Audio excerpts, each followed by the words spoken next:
Esperar só mais um minutinho. A irmã Marisete, hoje, nossa assessora, vai conduzir a nossa pequena oração. E depois o Moacir, então, vai fazer a explanação. O tema de hoje, cultivar a mística profético-sapiencial e vida religiosa consagrada em saída. Cultivar mística, profético, sapiencial, vida religiosa em saída. Moacir, eu acho que vai precisar umas 5 horas para o senhor fazer tudo isso aí, viu? Porque cada palavra é um livro. Vamos ver como é que nós vamos fazer. Eu vou dar a tarefa para vocês. Ah, é mesmo?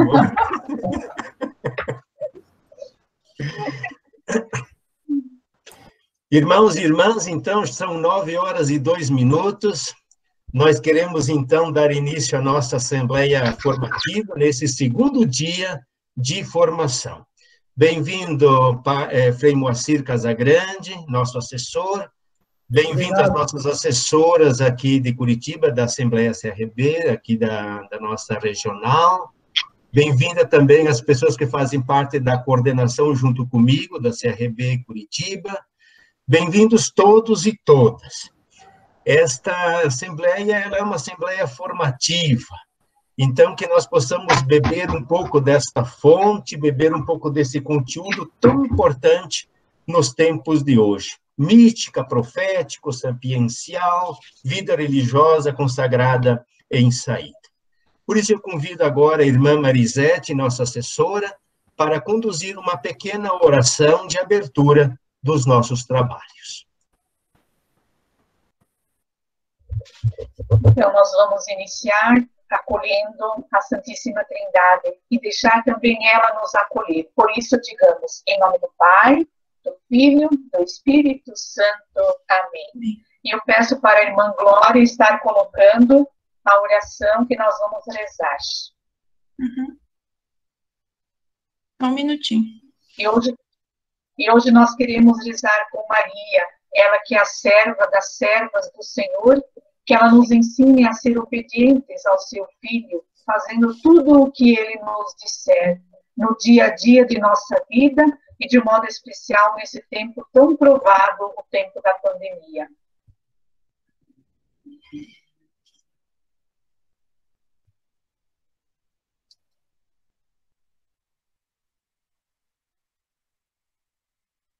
Fazei tudo o que ele vos disser.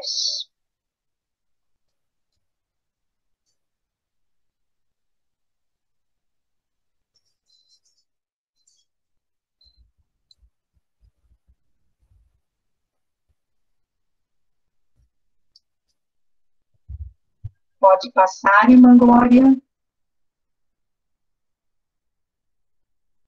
Maria, peço-te que formes o meu coração, para que eu possa acolher o teu Filho Jesus, como tu acolheste em tua vida.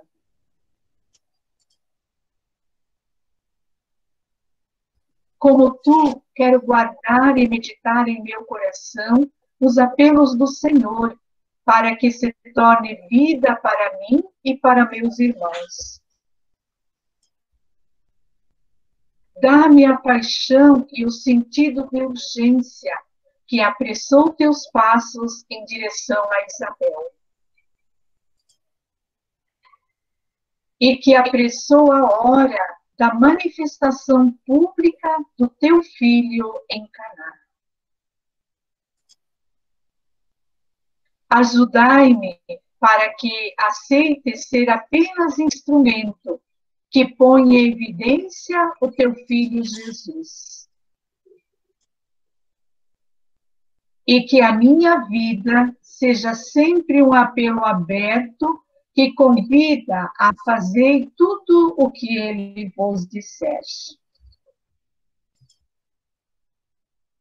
Ave Maria, cheia de graça, o Senhor é convosco. Bendita sois vós dentre as mulheres, e bendito é o fruto do vosso ventre, Jesus. Santa Maria, Mãe de Deus, rogai por nós, pecadores, agora e na hora de nossa morte. Amém. E que tenhamos uma ótima manhã de assembleia. Devolvo a palavra ao Padre Ildefonso. Frei Moacir, que bom tê-lo conosco nesta manhã, e o senhor tem, assim, 1h15, 1h20, pouco mais, pouco menos, para conduzir, então, a sua formação, a nossa formação, a sua exposição, e o senhor mesmo vai conduzindo, na medida que o senhor acha importante provocar uma pergunta, pedir alguma informação, pedir alguma contribuição. Então, o senhor se sinta muito à vontade. Muito obrigado, bem-vindo. E o senhor tem o uso, então, da palavra. Então, muito obrigado. Bom dia para vocês. Minha saudação de paz e bem, como franciscano. No ano passado, em julho, a Assembleia da CRB Nacional escolheu algumas prioridades para o triênio, e dentre as prioridades, a primeira mais votada foi essa aqui, do cultivo da mística profético-sapiencial, que significa que a Assembleia reunida sentiu a necessidade de fazer um aprofundamento nessa dimensão. Então, eu fiquei encarregado depois de escrever um artigo, escrevi, já está publicado na Convergência, desse julho-agosto desse ano, número 530, a revista 530, e passei esse artigo antes do... Está na publicação, está mais bonito do que aí, das folhas que eu passei para vocês, né? Mas eu não vou ficar lendo o artigo, eu quero fazer algumas pontuações, e a primeira pontuação é que em julho do ano passado a gente nunca pensou, nem imaginou que seria julho desse ano, né? Essa situação tão diferente, não sei se a gente falar normal, etc., mas tão diferente, porque tem uns desafios interessantes e um grande aprendizado. Eu quero começar por aí, né? Nós não podemos dizer, alguém diz assim, que é um ano perdido. Se for um ano perdido, estamos perdidos mesmo. Por quê? Porque as lições que esse ano nos trouxe são muito importantes. E eu quero pegar ela na dimensão da espiritualidade. Por exemplo, nós estamos vendo aí que o grande desafio não é o curativo, é o preventivo. Nós já sabemos disso. É muito mais difícil a gente, depois de ter caído, poder levantar, se arrumar para levantar e para se manter de pé. A gente vê aí que as pessoas que cultivam a saúde, se cuidam e tal, têm menos possibilidade de serem infectadas. E se forem infectadas, têm mais possibilidade de superarem os desafios. Pois então passemos isso para a dimensão espiritual, a nossa dimensão. Nós precisamos de uma espiritualidade que nos favoreça a saúde espiritual. Essa saúde que está em jogo. Está em jogo, no meu modo de ver, se fala aqui, por exemplo, da alimentação física. Existe o alimento e tem o produto alimentício. O alimento é aquele que está, em geral, na dimensão mais natural possível. E o produto alimentício é aquele que é alterado por várias razões. Refinado, não sei mais o quê. Existe o produto alimentício levemente processado, tem o produto processado e tem o produto superprocessado. Então, eu vejo que na nossa espiritualidade também nós temos essas dimensões. Então, a espiritualidade que é mais natural, que é mais própria do ser humano na sua dimensão criatural. Tem uma dimensão de espiritualidade processada e tem uma que é altamente processada. E quanto mais processada, menos alimenta. É mais de manutenção do que criação. O que eu sinto? Eu sinto que a nossa espiritualidade está carente de criatividade. Não é de invenção de coisas. Não é de improvisação, é de criação. Uma coisa é a gente ter uma espiritualidade de sustentação, outra coisa é uma espiritualidade de criação, que dá um vigor diferenciado na vida da gente. Aí, então, a nossa Assembleia percebeu que nós precisamos profundidade, que nós precisamos estar mais próximos das raízes. E aí, então, entrou essa dimensão aí que nós precisamos olhar com carinho. O primeiro ponto, que as palavras já dizem aí, é a questão do cultivo. É que o cultivo tem uma dimensão muito interessante, a raiz da palavra, inclusive, porque temos a palavra cultivar, é a mesma raiz da palavra cultuar. Então, quando nós trabalhamos, fazemos o nosso culto, nós fazemos um cultivo. E o cultivo diz respeito à manutenção, mas ainda mais à capacitação para que o vigor seja mantido. O vigor do alimento, o vigor do espírito, o vigor da nossa vida. Cultivar, lá em Gênesis, diz que é a missão que Deus dá a Adão, colocando lá no jardim. Cultivar e guardar. Tomar cuidado com aquilo que recebe. Isso é outra coisa importante para nós. Nós não criamos, nós recebemos. Mas nós podemos multiplicar. E a capacitação para multiplicação é um trabalho pessoal. É um trabalho pessoal e comunitário. Nós temos uma dimensão que só nós podemos fazer, que é uma dimensão que a comunidade faz, que a igreja faz, que o povo de Deus faz. E não podemos negligenciar uma em função da outra. Então, o desafio do cultivo.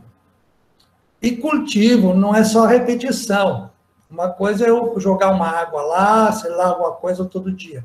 Outra coisa é ir lá e afofar a terra, fazer que ela seja oxigenada e assim por diante. Por isso que nós temos aquelas orações assim que já são, a gente sabe de cor, que muitas vezes reza sem nem se dar conta do que está dizendo, e temos aquelas orações que elas vão brotando do fundo da nossa alma, do nosso espírito, e com elas a gente vai se dando conta de uma dimensão muito maior do que aquela que até então a gente está percebendo. Essa dimensão que realmente marca a nossa vida. Então, esse é o primeiro ponto. Cultivar não é rotina. Cultivar é um cuidado específico para a realidade de cada dia. A gente não pode fazer de conta que já sabe das coisas. A gente precisa se dar conta de que sempre há uma possibilidade nova, diferente, que pode nos surpreender no positivo e no negativo. É preciso estar alerta a isso. Então, o cultivo é um segredo, é uma arte. Cultivar é uma arte. Não é do mesmo jeito. Como era ontem, como foi ontem, vai ser hoje, vai ser amanhã. Não, isso aí vira rotina. E aí, então, nós temos um desafio. Espiritualidade não é rotina. E se for rotina, não é espiritualidade. Por quê? Porque o espírito não é da rotina, o espírito é da surpresa. O espírito é da novidade. O espírito é da dinamis. O espírito é dinâmico. Como a vida também é dinâmica.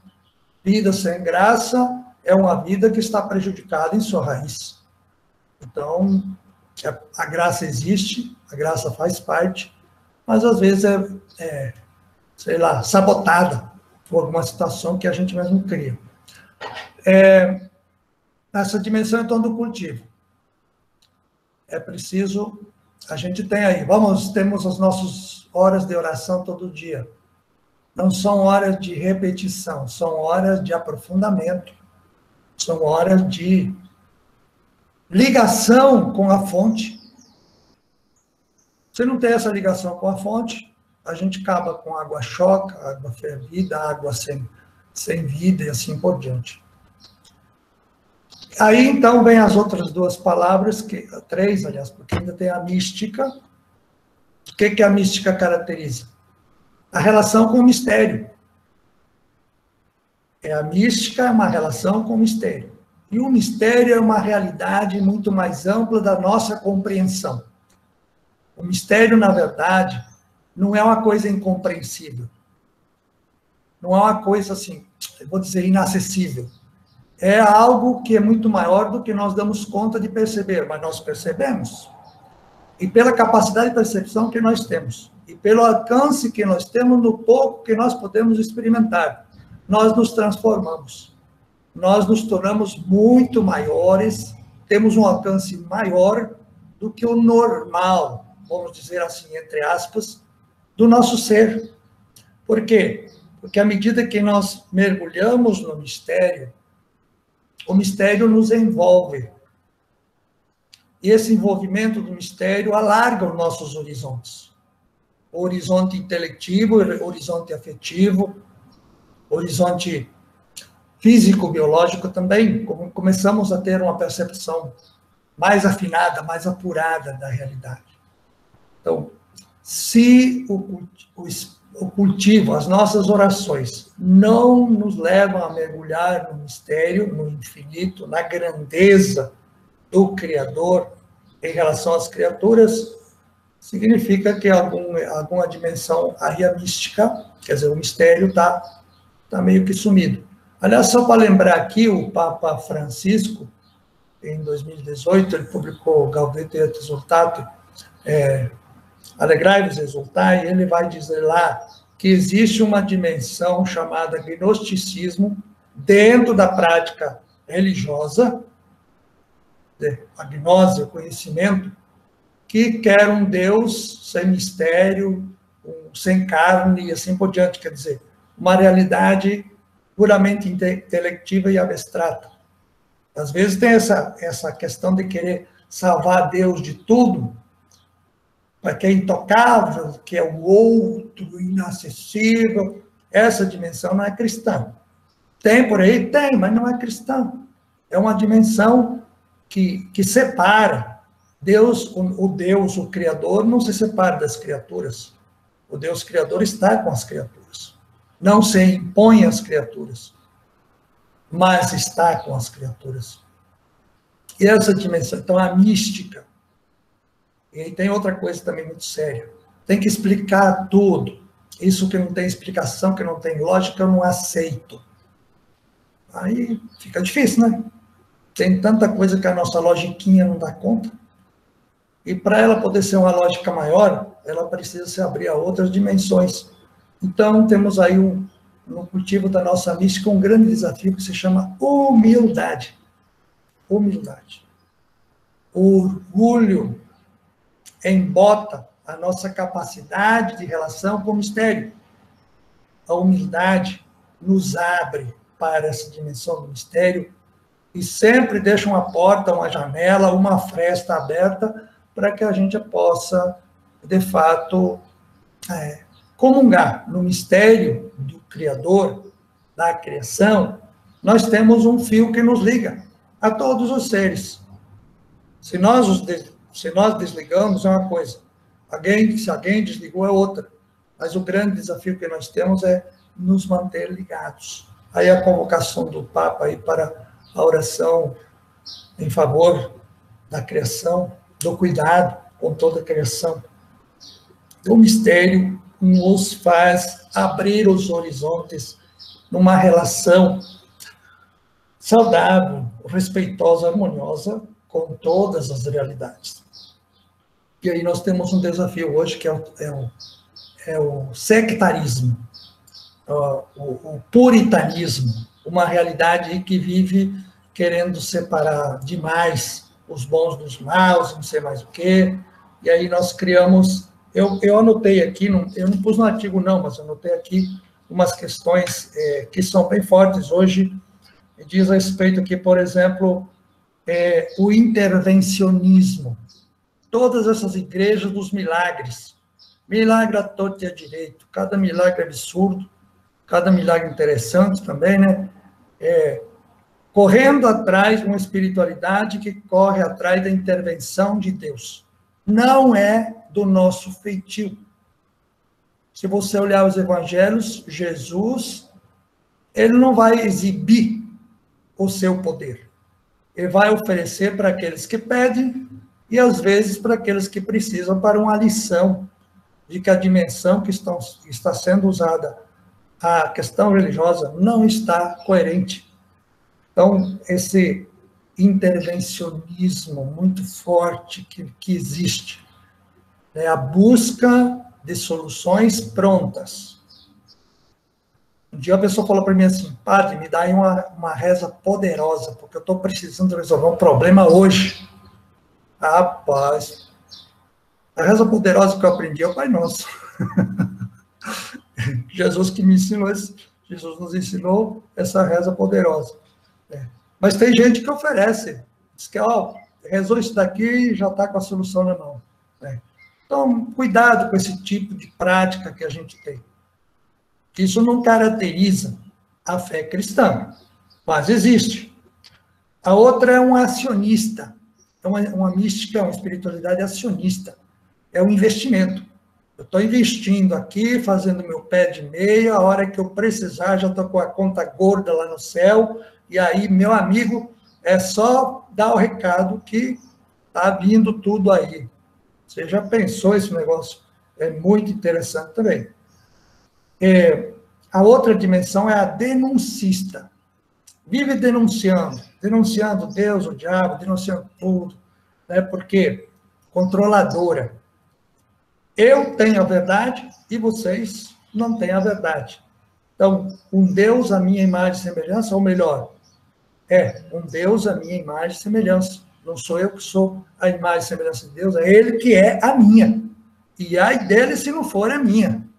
A gente tem aí, inclusive, pessoas que dizem assim, dá uma prensa em Deus, faz ele fazer alguma coisa, o que é isso? Tá? Ele tem que te suprir, te obedecer, ou te dar aquilo que você está pedindo. Tem igrejas que funcionam à base disso.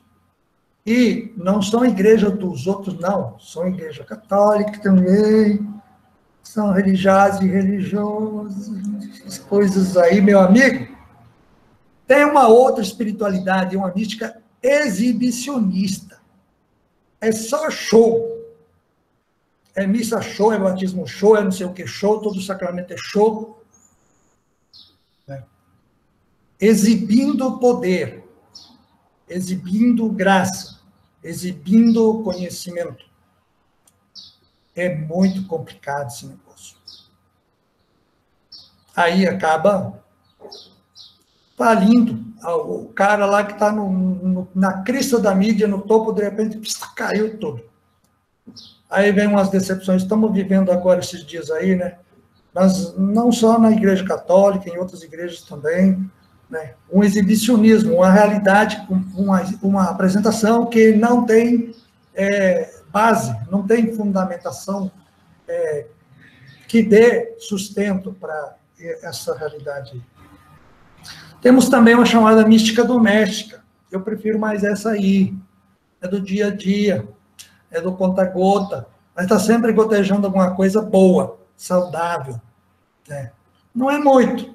É o que a gente consegue naquele dia, o que a gente consegue para aquele dia, né? E vai mantendo o passo de cada dia. No Pai Nosso, nós temos lá, o pão nosso de cada dia, dai-nos hoje. Hoje nós precisamos para hoje, amanhã será o dia de amanhã. Então, essa dimensão, às vezes, que é aquela que menos importância se dá, é aquela que mais fundamentação e mais nos acompanha, é essa daí. E aí, depois, para fechar aqui, a mística evangélica. O que é a mística evangélica? É a da boa notícia. No meio de um mundo de coisas que não são boa notícia, tem uma boa notícia. Ah, mas eu não estou vendo. Ah, pois é, então vê se bota um óculos aí, melhora a lente, pega um colírio melhor também, para poder enxergar. Por quê? Porque é exatamente aí que está o dado interessante. Olhar, ver maravilhas onde tudo é maravilhoso, todo mundo vê. Agora, ver maravilha onde está horroroso, só mesmo um espírito aguçado, conectado com Deus, consegue ver. E esse é o desafio do nosso tempo. Ver nessa pandemia luzes para um futuro melhor. Para uma resposta aos desafios que a gente foi ignorando até hoje. Correndo atrás de produção, sem fundamentação, sem sustentação, e muitas vezes sem capacidade de criação. Copiando muito e criando pouco. porque não tem tempo. Quem quer criar precisa ter tempo. Agora, se não tem, então vai, copia, cola, corta e cola e vai fazendo. Esses dias um estudante ali falou para mim assim, Frei, você não tem um artigo assim, assim, assim? Eu falei, tem, mas não te dou. Aí você tem que aprender a fazer o seu artigo. Que história é essa de estar copiando? Não é assim. Acaba que você vai tirar uma nota boa, mas você não se capacitou para essa nota boa. Você precisa se capacitar. E a capacitação exige que sente, que leia, que estude, que se aprofunde. A questão orante também é assim. Se eu quero fazer uma boa oração, eu tenho que ter um investimento, quer dizer, eu tenho que parar, eu tenho que me concentrar, eu preciso proporcionar um jeito de comunhão, de ligação, de acolhida dos sinais que vêm. Não é assim tão fácil, tão rápido, não. Então, a mística evangélica é a mística da boa notícia. Dentro de tudo isso, onde está a boa notícia? Vamos lá, esse é o foco. E o desafio que eu vejo na nossa vida religiosa hoje é esse. A gente escuta muita reclamação e pouca proclamação. Eu acho que nós precisamos redimensionar o nosso olhar. Mas para esse olhar tem que estar conectado à luz profunda, que nos ajuda a enxergar no meio das coisas confusas a realidade nova, sempre nova, que o Espírito oferece, pronta para dar consistência ao dia de hoje, aos desafios de hoje. Nós precisamos tomar muito cuidado com isso, porque, no meu modo de ver, nós estamos bastante viciados. E não é muito fácil. O vício, às vezes, nos domina. E aí nós não damos conta nem de perceber e nem de aceitar quando somos provocados, quando precisamos dar uma condição para isso. Aí vamos a duas outras palavras. Não sei se alguém quer perguntar alguma coisa aí. Intervir. Então, vamos lá. A outra aqui é a questão da profecia. É a dimensão profética. Bom, qual é o nosso referencial? Nosso referencial é a palavra de Deus. E nós temos dimensões proféticas em toda a Escritura. Temos alguns livros que são eminentemente proféticos, mas tem muitos livros que são proféticos sapiencial, que são profético apocalíptico, que são profético histórico, etc. e tal. Então, nós não temos aí uma dimensão que é limpinha, é isso daí. Nenhum conceito esgota a realidade daquilo que é apresentado, porque ela é mais comungante, mais ampla. Então, mais um caracteriza a profecia, são 3 palavras que a gente usa. A primeira, anúncio. A profecia tem uma boa notícia, tem um anúncio importante. A profecia também tem denúncia. O próprio anúncio já pode caracterizar uma denúncia. Se eu estou anunciando uma verdade no meio de uma mentira, eu estou denunciando mentira. Tá. Mas não fica nisso. Tem uma convocação. A profecia tem um chamado. Uma convocação. Então, a gente tem que tomar cuidado aí também. Eu estou denunciando isso porque eu sou profeta. Tá bom? Qual é a convocação para a comunhão e tal, para a resposta? Isso é por conta dos outros. É preciso que se tenha muito claro. Então, a excelência da profecia está na pessoa de Jesus. Ele é o profeta por excelência. E nós vamos encontrar nas narrativas evangélicas, especialmente sinóticas, que isso é muito, muito visto, muito salta aos olhos do pessoal do povo, essa dimensão profética de Jesus. Ele sempre tem uma boa notícia. E uma prática que corresponde a essa boa notícia, que oferece. Ele não impõe. O profeta não impõe, o profeta oferece. Quem adere, tem um caminho novo. Quem não adere, vai continuar no mesmo caminho. E quem rejeita, pode até matar o profeta. Mas não adianta matar o profeta, porque a profecia é maior que o profeta e a profecia permanece. O que é de Deus, permanece.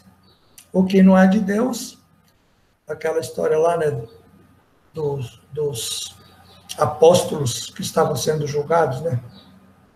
Não faça nada para eles, não, porque se é de Deus, não adianta vocês querem acabar. E se não é de Deus, acaba sem vocês vocês estarem perdendo tempo com isso. Então, e aí, essa dimensão evangélica da profecia. Aí nós vamos encontrar, na verdade, a profecia é alguém que vive em profundidade a realidade de hoje, que consegue ver o amanhã no hoje. Aqui tem gente que já está percebendo o amanhã, tem gente que nem percebeu, tem gente que nem acordou ainda, nem para o hoje, como é que vai ver o amanhã no hoje. A situação está assim. E a profecia sempre tem um confronto. A profecia é caracterizada pelo confronto entre aquilo que diz respeito ao Criador, em função das criaturas, e aquilo que às vezes as criaturas querem impor ao Criador. A minha verdade, que é minha verdade, mas é muito limitada, e a verdade daquele que me criou, que é muito mais ampla do que. O desafio de me abrir para aquilo que Deus propõe para mim é a minha realização. Me fechar para aquilo que Deus propôs para mim, e querer que Deus se abra para aquilo que eu proponho, é a minha perdição.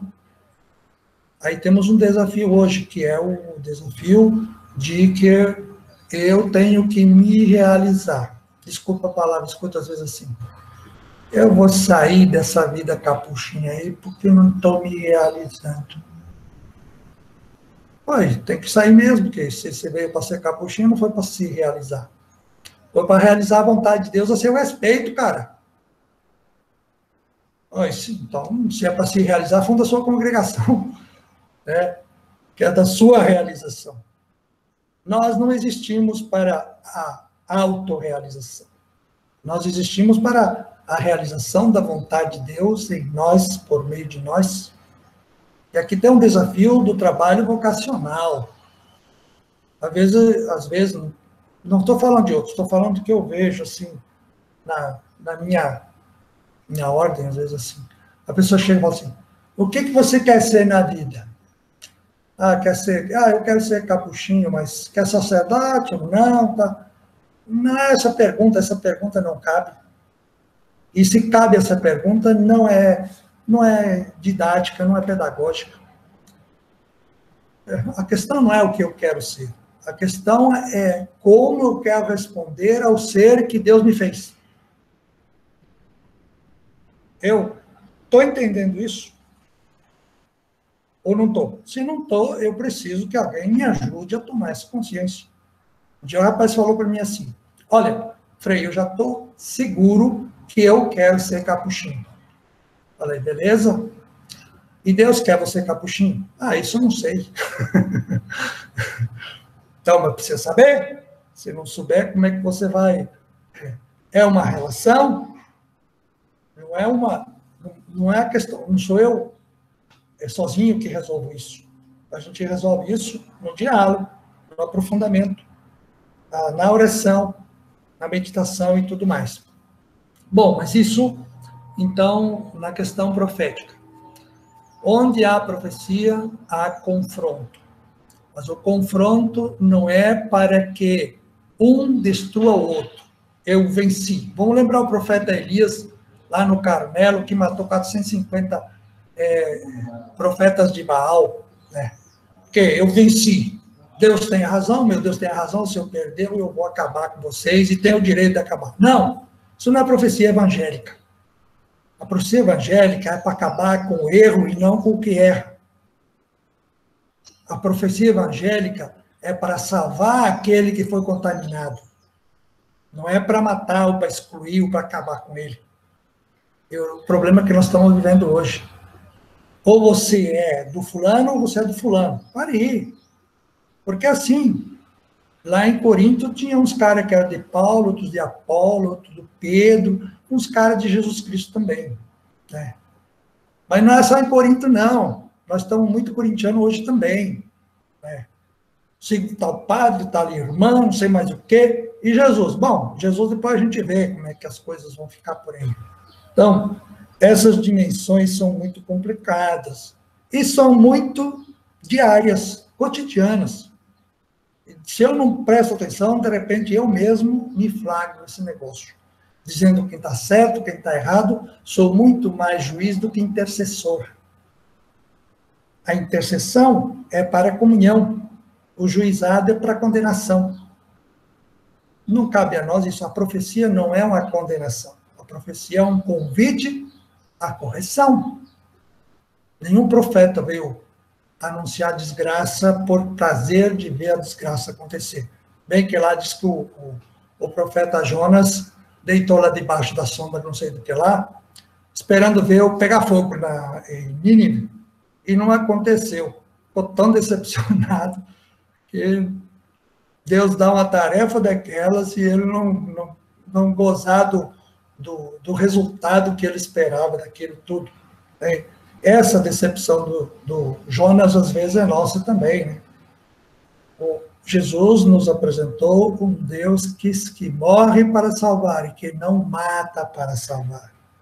Quem mata para salvar não segue o Deus de Jesus Cristo, segue outro Deus.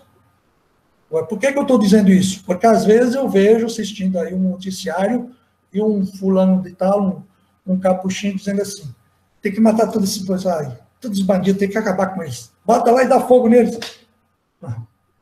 Escuta, e a sua fé cristã, e a sua consagração é para quê? Então, cuidado. Os nossos comportamentos, especialmente quando nós não estamos assim, estamos espontâneos, vão dizer exatamente aonde nós nos encontramos na nossa profissão de fé e na nossa mística. É uma mística, é uma mistica.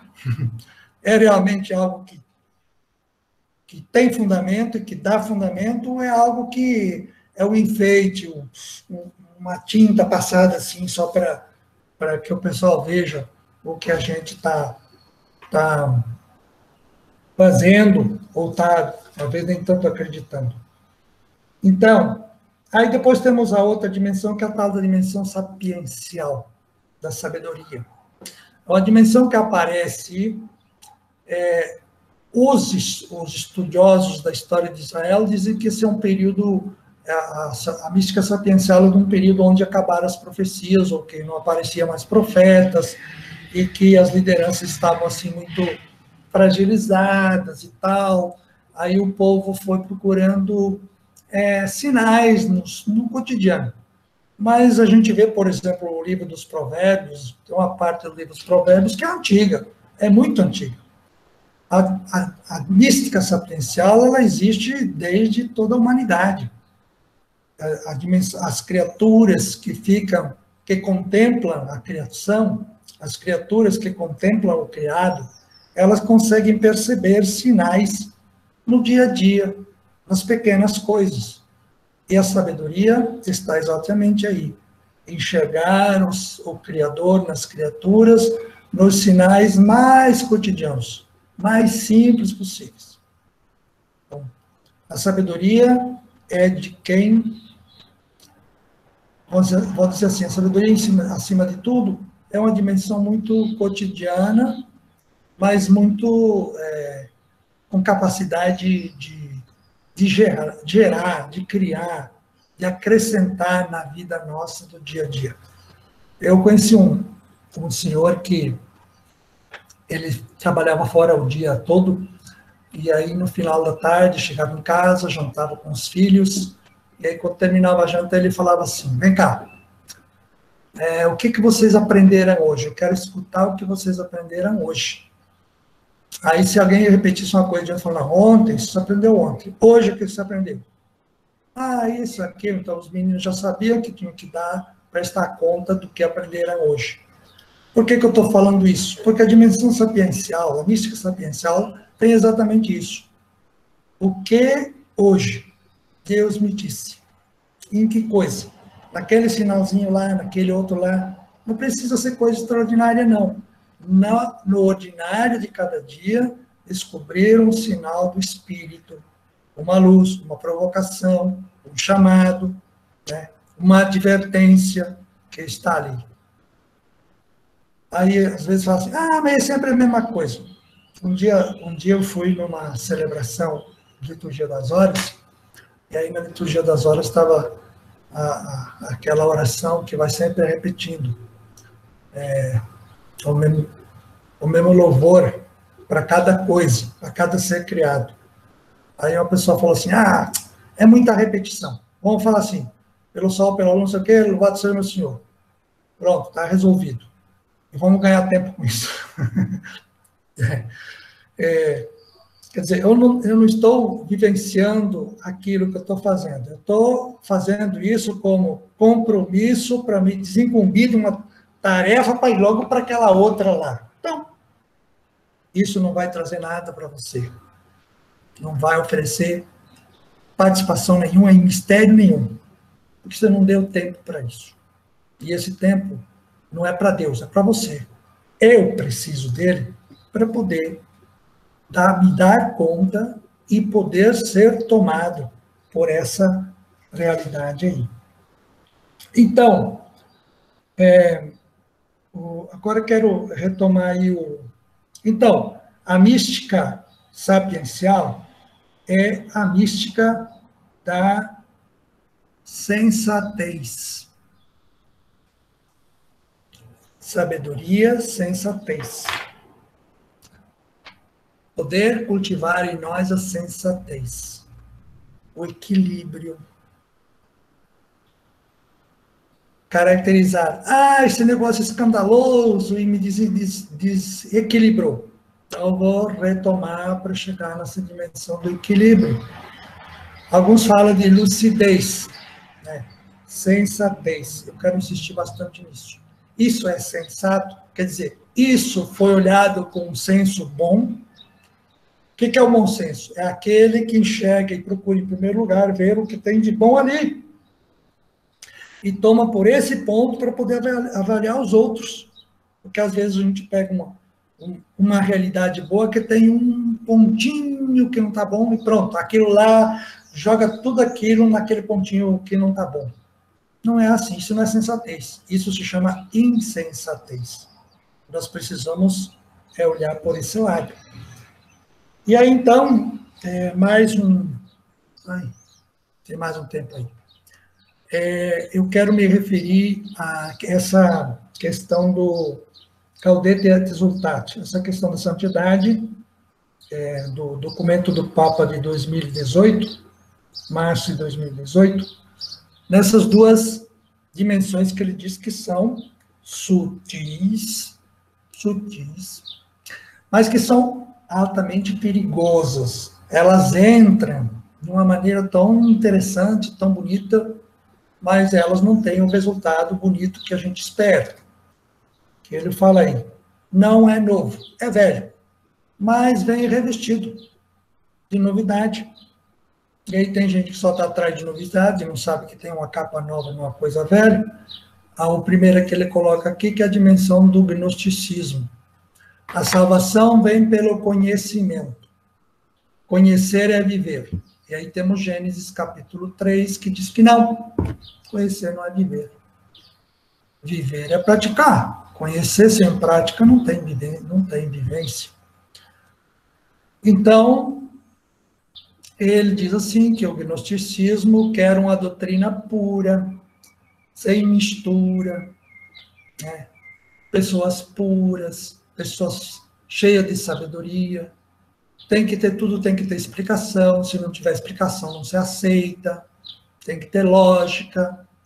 E aí acaba um Deus sem mistério e uma pessoa humana sem carne. Porque todo ser encarnado tem seus limites, tem um alcance limitado, e a não limitação vai dependendo do grau de abertura para a dimensão do mistério. E aí vem racionalismo, por exemplo, que é uma questão. Ser racional é importante, ser racionalista já é inflamação do raciocínio. E aí, então, não cabe a dimensão do mistério. Então, conhecimento. Na prática é assim, a gente corre atrás de informação e pensa que informação é conhecimento. Mas é conhecimento de coisas verdadeiras e coisas mentirosas.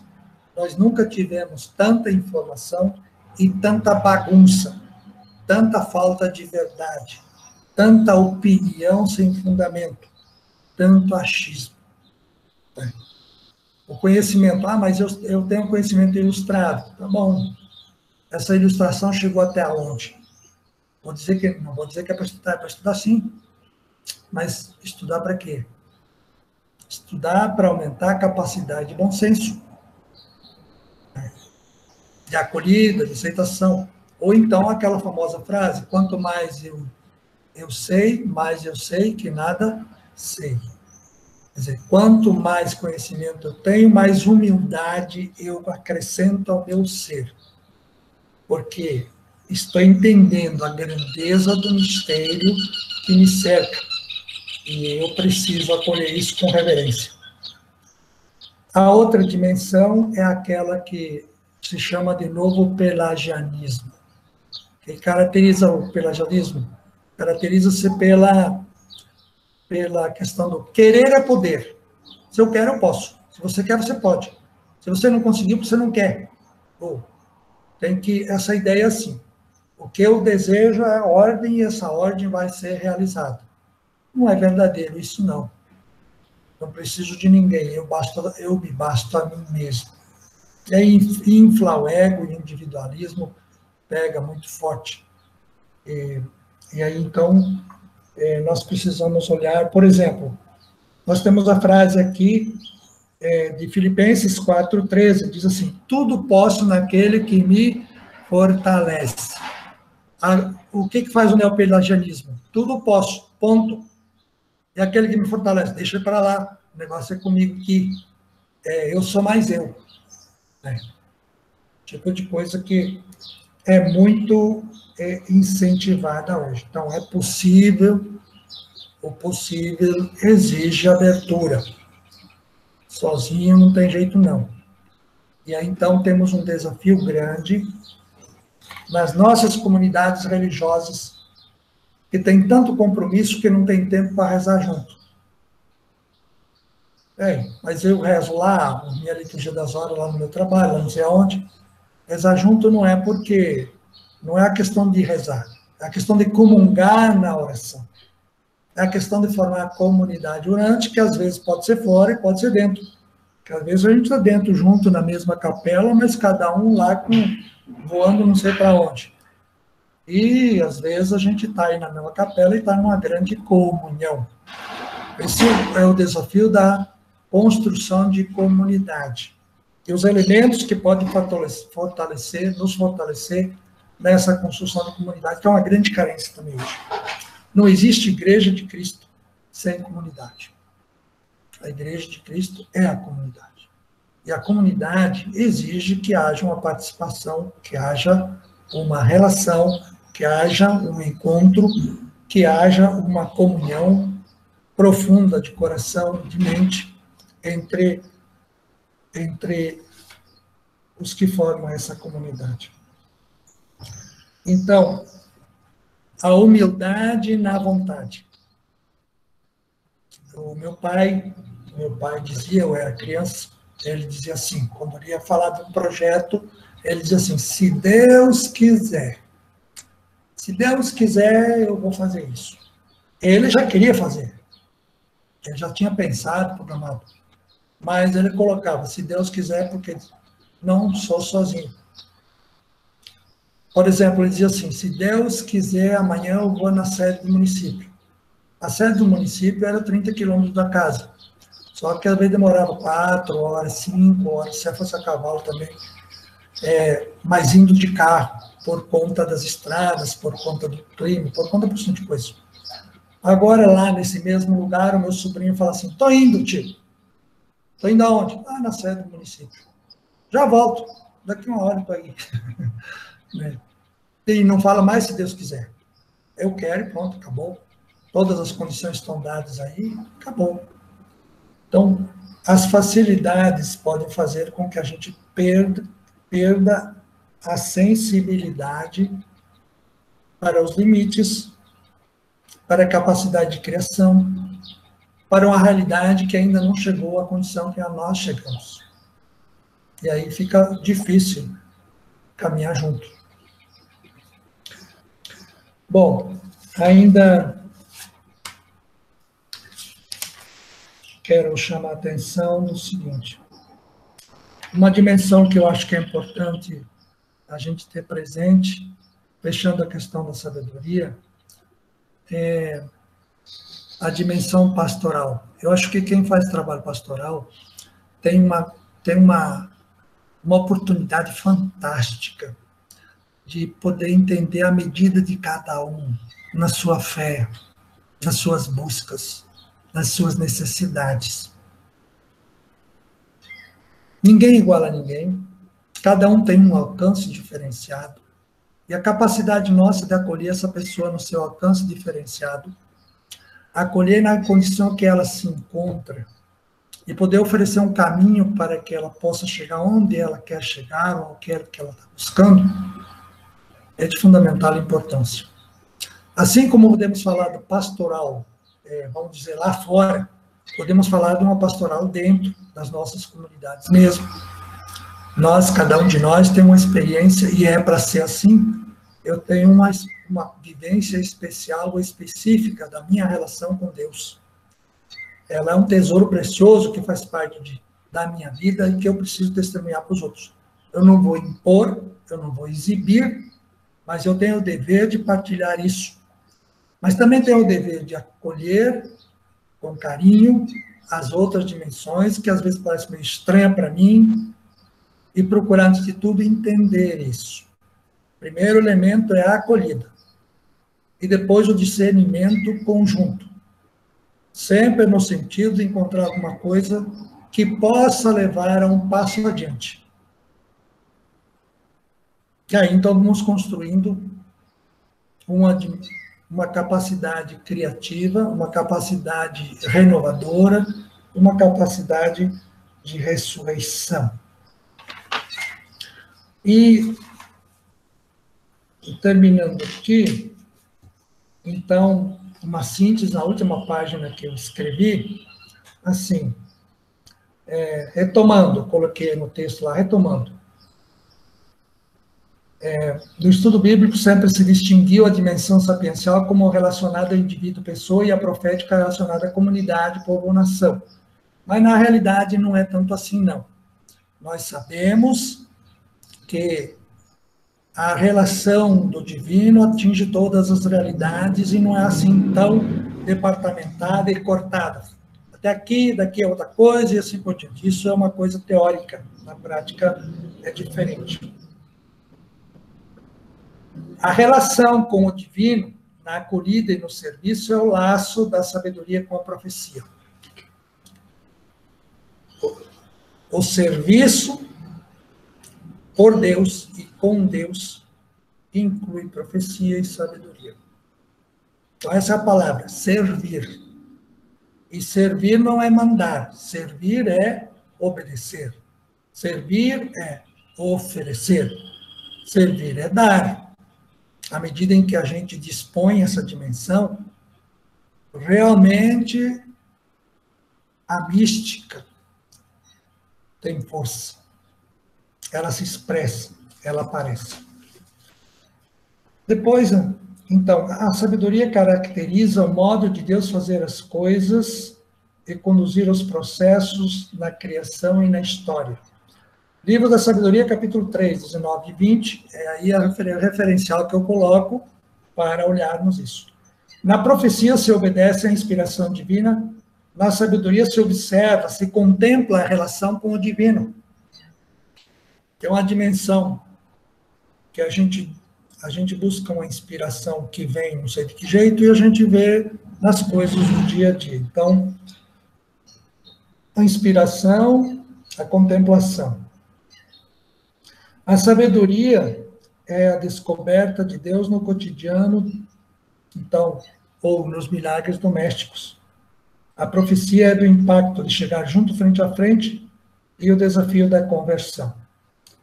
Então, com essas dimensões aqui, eu paro a minha conversa e abro para quem quiser conversar, complementar, perguntar. Que eu puder responder, eu respondo. Que eu não puder, Deus responde. Moacir, gostaria de colocar uma primeira questão sobre... Há uma tendência nas nossas comunidades, tanto da formação inicial como as comunidades, ao acomodamento, à rotina. Como, na prática, nos exercitar numa mística que nos arranque do comodismo, do egoísmo, porque quando vai nos arrancando desse egoísmo, provavelmente vai ter pequenos confrontos, pequenos conflitos na comunidade. Na prática, daí, como é que a gente faz para administrar esses conflitos a partir de uma mística que nos arranque do comodismo, da passividade, e nos coloque num caminho um pouco mais profético, mais para cima, mais para frente? Na prática, como que acontece isso? É aquilo que se diz aí, a vida religiosa consagrada em saída. Então, na minha experiência de formador na vida religiosa, as pessoas que, de fato, aprenderam a se doar são as que fizeram a diferença, as outras fizeram uma confusão, né? Então, o que é preciso? É preciso que a pessoa entenda que ela não existe por si mesma e nem para si mesma. Ela existe para uma missão. Ela foi chamada, ela foi vocacionada, ela foi chamada. E não foi chamada para se acomodar, foi chamada para servir. E precisa enxergar onde deve servir. Se não enxerga, a gente precisa, quem está no processo formativo, ajudar as pessoas a enxergarem. Então, formando uma formanda que não aprendeu a se doar, não tem condições de se consagrar no sentido estrito da palavra de consagração. Mas está acontecendo muito isso. Nós estamos num tempo que a prioridade é a comodidade. E isto é contrário à comunidade. Quem quer fazer comunidade tem que se abrir mão da comodidade. Hoje, amanhã e depois. Você quer ver uma coisa? Fala assim, quem pode me ajudar hoje? Eu não posso que eu tenha compromisso. Eu não posso que eu tenha... para aí, cara. Eu também não tinha esse programa hoje, mas apareceu, eu preciso dar uma resposta, quem pode me ajudar aí? Então, sair de si, não é sair de si porque é doido, é sair de si porque realmente é crente, confia, acredita, por isso que sai de si. Eu dou o melhor de mim, não sou uma excelência, mas eu tenho alguma coisa que posso oferecer, se alguém confia que posso oferecer, eu vou oferecer. Então, na vida religiosa consagrada, se não há uma disponibilidade para o desprogramado, para a surpresa, se não há abertura para isso, significa que a fulano ou a fulana não entendeu o chamado. Porque o chamado não foi uma vez, o chamado continua. Eu estou sendo chamado no dia a dia, todo dia. Eu preciso dar uma resposta à novidade que se apresenta nesse dia. E se eu for um cara acomodado ou comodista, não dá certo. Né? Então, uma coisa que eu escuto de vez em quando, o pessoal fala assim, mas e o meu tempo livre? Cadê o meu tempo livre? Livre para quê? Você abriu mão do seu tempo livre quando você se consagrou. O seu tempo é dele. É para ele, para aquilo que ele quiser. E responder aquilo que ele quiser é a minha salvação, é a minha terapia, é a minha inspiração. Então, eu disse uma vez, isso na celebração de 60 anos da CRB, foi feito um simpósio lá sobre a questão formativa, da formação inicial. E assim, eu disse e repito, eu acredito nisso, que nós não precisamos de casa de formação, nós precisamos de rua de formação. A formação da igreja de saída está na rua, não está na casa. O processo, por exemplo, da formação de Jesus formando os apóstolos, tá bom, porque os apóstolos eram gente adulta. Aí, por que a gente não pega a gente adulto também para a nossa formação? A formação é na rua, é na missão. A pessoa vai aprendendo, fazendo. Vamos lá, vamos aqui. Agora vamos refletir sobre o que nós vimos lá. Então, nós temos uma coisa bem prática. Eu tenho a teoria na prática, tenho a prática na teoria, e assim eu vou fazendo o caminho. Né? Às vezes você diz assim, não, mas a pessoa ainda é muito frágil, e como é que ela vai aprender a ser forte? Caindo e levantando. É assim que ela vai aprender. Você não dá a garantia que ela nunca vai ter problema. Vai ter, então tem que aprender a administrar os seus problemas todo dia. Então, eu quero repetir essa palavra. A comodidade é o câncer da comunidade. Obrigado, Moacir. Alguém mais gostaria de fazer uma intervenção, uma pergunta? Perguntas objetivas, uma resposta sábia, e a gente vai acrescentando, nós vamos amadurecendo, clareando este bonito assunto. Alguém gostaria de fazer uma pergunta, fazer uma pequena colocação?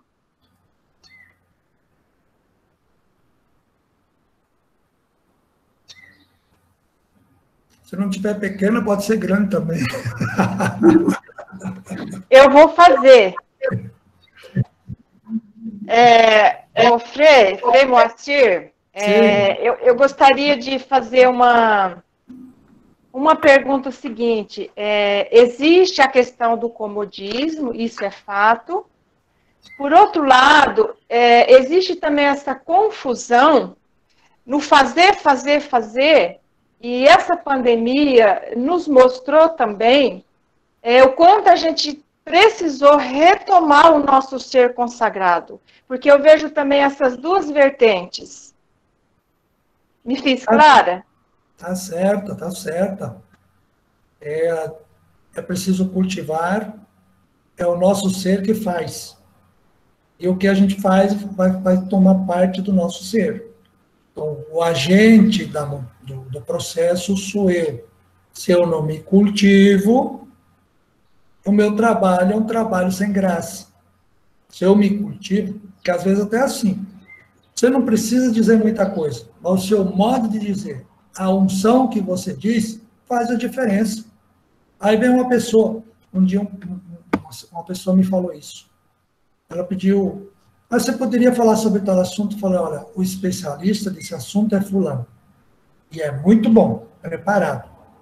Aí ela falou assim para mim, eu conheço, eu sei, mas eu quero sentir o espírito. Bom, aí eu fico quieto, né? Porque eu quero sentir o espírito. É isso que você está falando aí. As nossas ações podem ser sem espírito.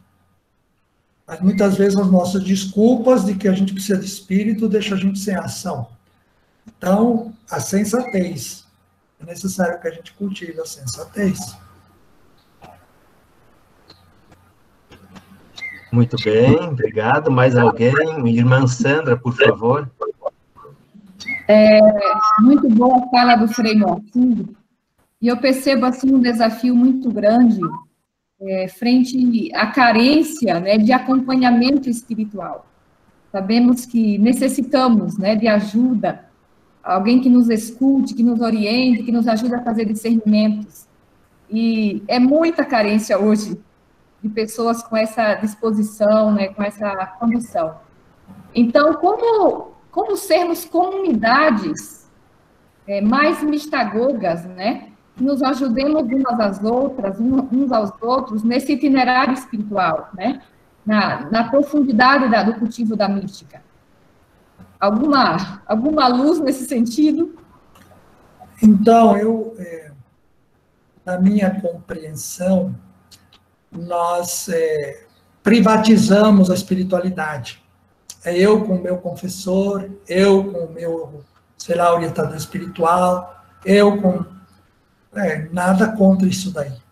Só que falta a dimensão comunitária da espiritualidade. Nós temos o mesmo carisma.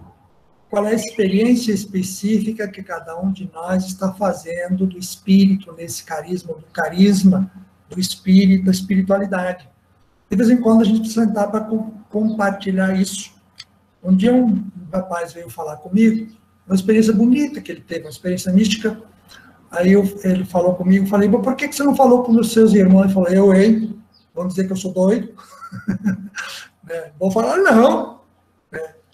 E, de fato, se existe, às vezes, o exagero de que tudo, Deus está me falando, não sei o quê, existe também o exagero de que nada, tudo é invenção, é imaginação, e assim por diante. Então, nós precisamos aprender a nos escutar também para nos ajudar. Nós perdemos a dimensão comunitária da experiência de Deus, a partilha, que é uma riqueza imensa, e perdendo isso, a gente acaba se perdendo também. E aí a carência de pessoas que orientam, que escutam, se torna muito maior, e não se acha fácil, não. E na minha compreensão, eu posso estar errado, mas eu acho que nós delegamos muita coisa da espiritualidade para a psicologia. E não é assim. Eu cheguei até a escutar pessoa que disse que tinha problema vocacional, mandar para psicólogo. Tem que mandar para um mestre de espiritualidade para responder isso daí. Pode ter psicólogo também? Pode, claro. Eu acho que a ciência se ajuda, se contempla e se completa. Mas nós precisamos aprender não desprezar a dimensão comunitária da fé, a dimensão eclesial da fé, da experiência de Deus, da oração, da caridade, da contemplação. Bom, posso falar? Bonito, sim. Quem mais quer falar? Eu quero falar. Primeiro, bom dia, Moacir. Que bom te ver. Obrigada pelas palavras. E a respeito do que você estava falando agora, dessa dimensão comunitária, eu acho que uma ajuda muito boa é a leitura orante. Porque aí há esse confronto comunitário, né, com a palavra de Deus. No momento em que vem à tona, em que se fala, né, as coisas também existenciais, né? Mas o que eu queria falar era que essa experiência de pandemia, para mim, pessoalmente, me traz forte a questão da experiência da morte, porque eu acho que é um tema um pouco tabu. Eu acho que na nossa igreja, infelizmente, não há uma espiritualidade assim, muito forte com relação à experiência humana que é morrer. Para nós franciscanos, a gente tem um pouco essa dimensão mais forte a partir de Francisco. Mas eu acho que a gente está confrontada assim, mais fortemente com a questão. Eu acho que isso é muito importante para a nossa maturação espiritual. Parece assim que nós temos que viver eternamente aqui nessa terra, né? Essa capacidade de aceitar os limites, né, da idade, da doença. Para mim, se você puder falar um pouquinho sobre isso. Pois é, você tem mais experiência do que eu sobre isso.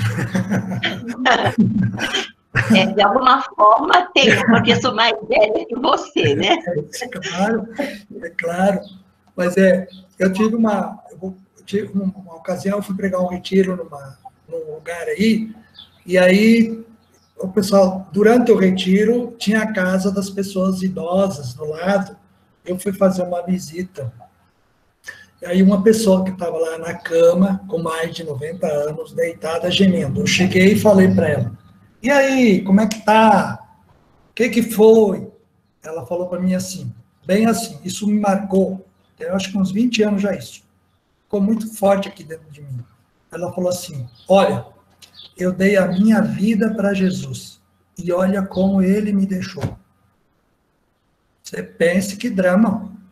Nossa, aquele negócio lá me calou muito fundo. Porque na minha leitura, existia uma expectativa de compensação que não foi oferecida. Ela está se sentindo lesada. Na sua doação, ela está lesada. E aí, a dimensão da morte, da perda, não é trabalhada. Muitas vezes a gente quer deixar muito fora. E aquele fato me fez refletir bastante e eu continuo nós precisamos aprender a perder com dignidade, a oferecer, antes de perder, oferecer. Nós oferecemos pouco e exigimos muito. E isso cria um drama terrível na vida da gente. Nós precisamos priorizar a oferenda, não a busca. A gente quer receber mais do que oferecer. Vamos ter que fazer, à medida em que a gente vai crescendo na fé, a gente vai oferecendo mais do que pede. Vai aprendendo. É coisa de criança pedir. Criança pede muito. Agora, se eu fico idoso e continuo pedindo muito, significa que eu não cresci. Estou falando na questão da fé. Eu vou me doando até o dia que eu falo, olha, sou todo teu, me leva quando quiser, e o que for que seja para você, e pronto. Aí, como a gente não se prepara para morrer, não é que eu preparar para morrer para o fim, é preparar para uma entrega total. Eu preciso, essa hora minha vai chegar, querendo ou não querendo, é melhor querer. Ou preparado ou não, é melhor preparar. A nossa fé diz isso. Quando Francisco diz bem-vinda minha irmã à morte, porque assim eu chego com a plenitude, quer dizer, você está vendo o lado bonito da coisa feia para o mundo, né? Ok, a gente precisa tomar cuidado, porque por detrás dessa detestação da morte, existe um comércio lucrativo demais, que a gente embarca nele e não presta atenção do que a gente poderia fazer de diferente.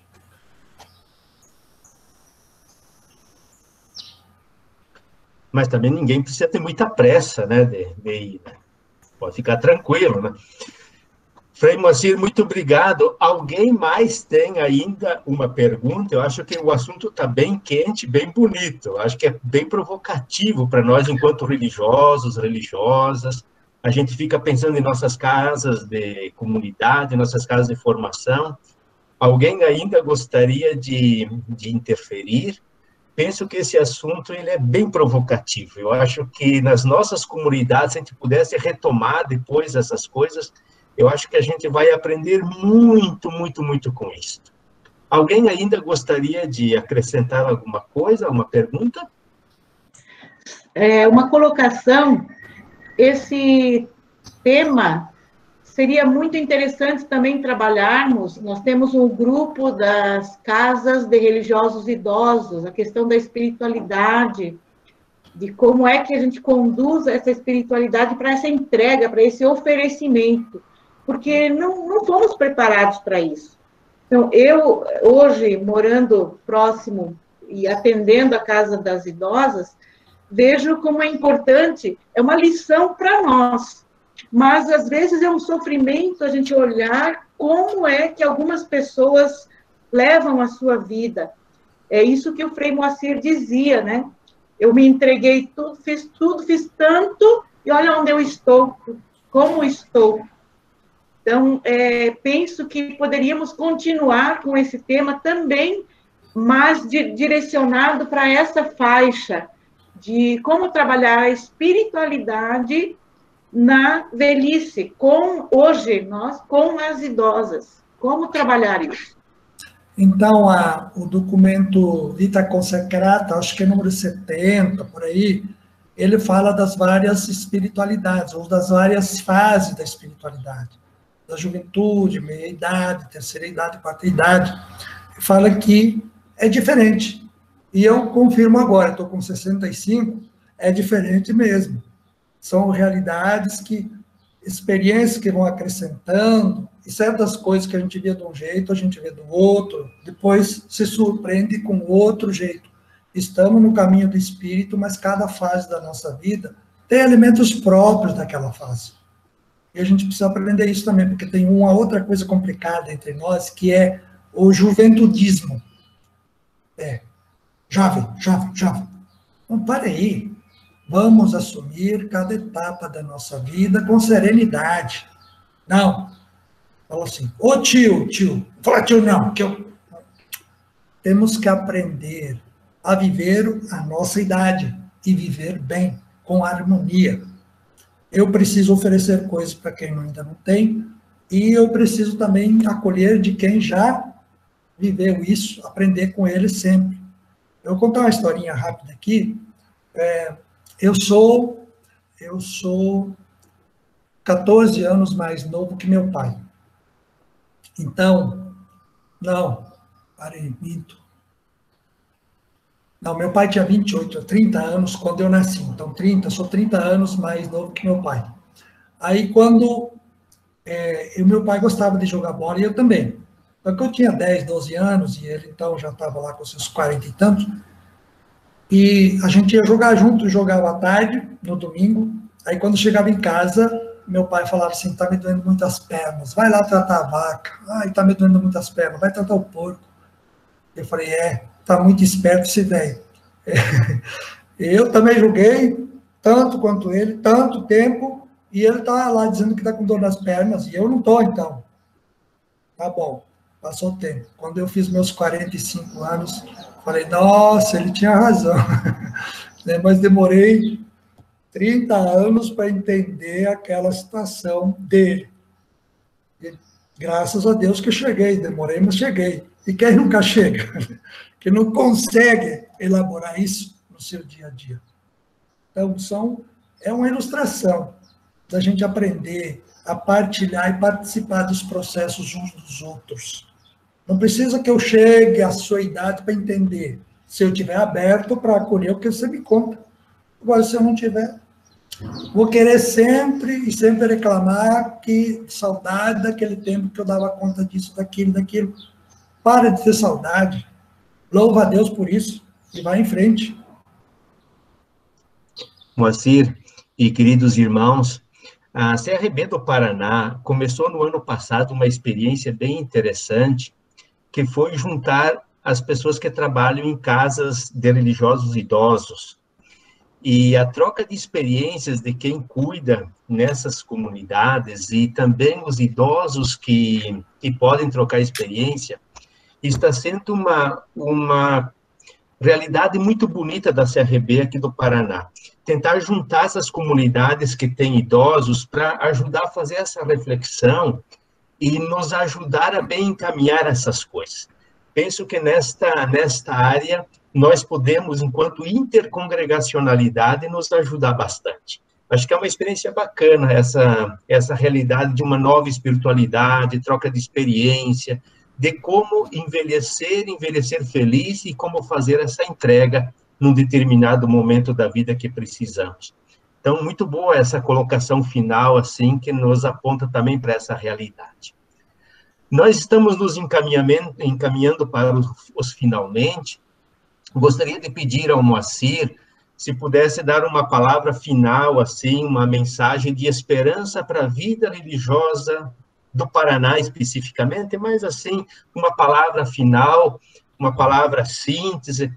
Para terminar, Moacir, o que o senhor poderia deixar assim como uma mensagem para nós hoje, no final dessa nossa Assembleia Formativa? Então, eu sou uma pessoa muito otimista. Eu acredito que o que é de Deus permanece. E à medida em que nós estivermos em comunhão com Ele, nós vamos permanecer. Se não permanecemos do jeito que estamos, permanecemos de outro modo, do modo que Ele quiser. E também a causa de Deus, ela continua. Se não há engajamento na causa de Deus, ou não há tanto engajamento como a gente pensava no passado, isso não é a questão mais importante. A questão mais importante é que nosso engajamento seja total. E que nos ajudemos para isso. Somos poucos, isso não importa muito, não. Importa que sejamos inteiros, que sejamos todas dele, e estejamos na causa dele. Ah, mas fulano... Aí você procura convidar, procura oferecer, mas você não está dentro dele para que ele... E se ele não deixar Deus entrar nele, ou o Espírito atuar nele, não vai acontecer. Então, tem coisas que doem na vida da gente, mas o que dói mais é a gente mesmo se perder por conta dos erros dos outros. Isso não pode acontecer. Ah, eu saí de igreja para fulano, eu saí da vida religiosa para fulano, porque eu não sei o quê. Então, você não entendeu que você tem que responder para o Senhor. Foi Ele que chamou. chamou para essa espiritualidade, chamou para esse carisma. Então, se a pessoa não está respondendo, responde você. A sua parte, não é que você ignore ele, mas a sua parte é sua, não pode delegar para outros. E eu digo assim, tinha um processo formativo aí, que eu acompanhei de jornalistas, tinha um jornalista que dizia assim, quando a gente falava lá da doação da minoridade, da entrega de Francisco de Assis, ele falava assim, mas o Frei fulano lá não faz nada disso. Aí você dava um outro dado do carisma e falava, mas o fulano não faz nada disso. Aí eu falei para ele assim, mas o fulano faz, e o fulano faz. Porque você só enxerga quem não faz, você não enxerga quem faz, como é que... Eu estou desconfiado que você está seguindo o erro e não o acerto. Porque eu olho para aquilo que eu quero seguir. Eu vejo também o que eu não quero seguir, mas eu não me demoro sobre aquilo. Eu me demoro sobre aquilo que é positivo. Tem o negativo? Tem. Eu ignoro? Não ignoro. Só que o negativo não me constrói. É o positivo que me constrói. E eu preciso olhar e priorizar esse lado. Nós estamos falando de uma prioridade para a vida consagrada do Brasil, vida religiosa consagrada do Brasil. Prioridade é o quê? É que está na frente, é o primeiro ponto. Então, vamos ficar no primeiro ponto, vamos ficar no ponto que mais converge para a construção, para a renovação, para a conversão. E os outros pontos a gente vai vendo também, mas tem futuro? A vida religiosa tem futuro? Tem. E quem oferece, quem realiza esse futuro? Nós. Mas eu já sou idoso, mas ainda tenho tempo, sei lá, se eu vou morrer amanhã, ou daqui 10 anos, daqui 20, isso não importa. Importa que tenha qualidade o tempo que eu vivo. E a qualidade não é que eu faça grandes coisas, é que eu viva com graça, com alegria, o tempo que me resta. Gostei, Moacir. O senhor está falando com como quem sabe e também vive. Muito obrigado, que bela mensagem. Mística, profecia, vida religiosa em saída, que coisa boa, que coisa bonita. Esse é tempo de esperança, esse é um tempo de crescimento, esse é um tempo de levantarmos a cabeça e vermos que a vida religiosa tem um espaço muito importante hoje na questão do testemunho. Desculpe mais um acréscimo aí. Eu moro lá em Hidrolândia, numa chácara, e nós somos 11 frades que moramos lá. 7 junioristas e mais 2 sacerdotes comigo e o formador. Somos 11. Depois de 20 anos, eu fiquei 4 meses sem sair de casa. Mas foi muito lindo. O cultivo da vida fraterna entre nós, uma experiência que 2020, para mim, é um ano especial. De uma experiência de convivência riquíssima. Nos processos, nas diferenças entre nós, mas muito rico. Então, eu levo, para mim não é um ano perdido. É uma graça que eu não planejei, mas que eu ganhei. Que bom, Moacir. Enquanto eu vou passando 2 pequenos avisos, gostaria que o Moacir preparasse uma pequena oração e uma bênção, como diz, uma bênção forte. Enquanto o Moacir prepara uma pequena oração e a bênção, 2 ou 3 pequenos avisos. Primeiro, a CRB Nacional vai fazer chegar, e eu penso que fez chegar já para muitos de vocês, superioras e superiores, uma pesquisa sobre como é que cada um vai vivendo nesse tempo de pandemia e, sobretudo, sobre possíveis infectados. Depois nós vamos disponibilizar, a Irmã Glória vai disponibilizar aí nos e-mails, no WhatsApp, essa pesquisa. Então, por favor, vocês respondam, porque é bom lá para a CRB Nacional ter esses dados. Segundo, a gravação da palestra da Maria José de ontem, daqui a pouco mais ela vai estar disponível no link que foi enviado ali para vocês, quem quiser rever ou assistir novamente a palestra da irmã Maria José. Também ela ficou para depois elaborar um texto que vai ficar disponível no nosso site, ali da CRB Curitiba.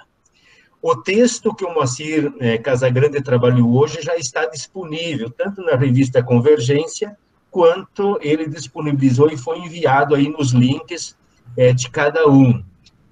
Depois também vai estar esse material no nosso site, e parece que a Glória está gravando essa palestra, que também depois vai disponibilizar para quem quiser rever, reassistir. Eu penso que ali tem um crescimento muito grande. Queria novamente, no final desta nossa Assembleia Formativa, agradecer de coração todos os participantes. Muito obrigado. Hoje foi em torno de 98, 99 acessos, mas às vezes atrás de cada computador tem 5 ou 6 religiosos assistindo. Então, se nós temos ali em torno de 100 acessos, multiplique isso por 2 ou 3, isso vai dar umas 200 ou mais pessoas participando da Assembleia Formativa. Isso é uma riqueza enorme, uma beleza. Então, muito obrigado a todos os participantes da nossa Assembleia, obrigado também às assessoras da CRB Curitiba, à diretoria por possibilitar esta nossa Assembleia Formativa. Deus abençoe cada um, cada uma, e vamos continuar nesse caminho, um ajudando o outro, vamos rezar um pelos outros, e lembrando, esse é tempo de esperança, esse é tempo de caminhar, não é tempo de depressão, não é tempo de tristeza, não é tempo de achar que está tudo perdido, não. A vida religiosa, ela está apenas num começo, e um começo bonito de buscar, de fato, o essencial da nossa vida. E a pandemia, penso que nos colocou essa pergunta, afinal, nós nos consagramos para quê? Para quem? Qual é o fundamental? Qual é o único necessário? E eu penso que vai acontecer muitas purificações que vai tornar nossa vida mais leve, mais missionária, mais doação para o projeto de Deus. Muito obrigado a todos. Devolvo a palavra para o Frei Moacir, para que ele faça uma oração conosco, conclua esse momento, e invoque a bênção de Deus sobre todos nós. Aliás, uma palavrinha do irmão Moacir. Isso, sim? Antes do Frei Moacir fazer a oração concluindo, acho que podemos incluir nesta oração também, agora de manhã, 10 minutos, as irmãs do mosteiro, as irmãs beneditinas, ligaram comunicando o falecimento da Madre Chantal. Acredito que para muitos de nós, né, religiosos, ela é um ícone de espiritualidade, 101 anos, né? Então, muitos religiosos, até na academia, muitas vezes ela foi citada como um exemplo de espiritualidade, da sabedoria, né, da sapiência e da profecia no mosteiro. E as irmãs pediram, então, orações pela comunidade, que ela estava preparada, e temos mais uma intercessora no céu. Então, coloquemos nessa intenção em comunhão com as irmãs beneditinas. Obrigado, irmã Luciana. Então, uma prece pela irmã Chantal, faleceu agora há pouco. Frei Moacir? Então, na primeira carta de Pedro, ele diz lá que ele está falando para a comunidade que é perseguida, peregrinos e forasteiros neste mundo.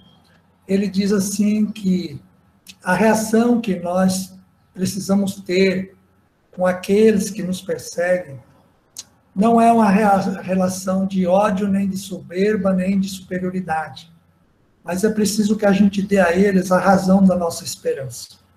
E a razão da nossa esperança vai muito além desse período da história. Nós não desprezamos esse período da história, mas nós prezamos e por isso o vivemos com a dimensão de infinitude. Nós sabemos que não esgota aqui. Então, peçamos ao Deus do ontem, do hoje e do sempre, que se revelou e continua se revelando, no coração e na mente de cada um que se abre para Ele, nos desafios que encontramos pelo caminho, que não são para nos barrar, mas para nos qualificar, para que nós superemos a nós mesmos, para que aumentemos e cultivemos a nossa fé, para que a esperança seja robusta, consistente, cheia de graça e de verdade, de caridade. Para isso nós pedimos que a bênção copiosa do Deus, que é Pai, que é Filho, que Espírito Santo desça e permaneça sobre nós. Amém. Obrigado. Amém. Obrigado, Frei Moacir, obrigado a todos, um bom fim de semana, que Deus abençoe. Muito obrigado.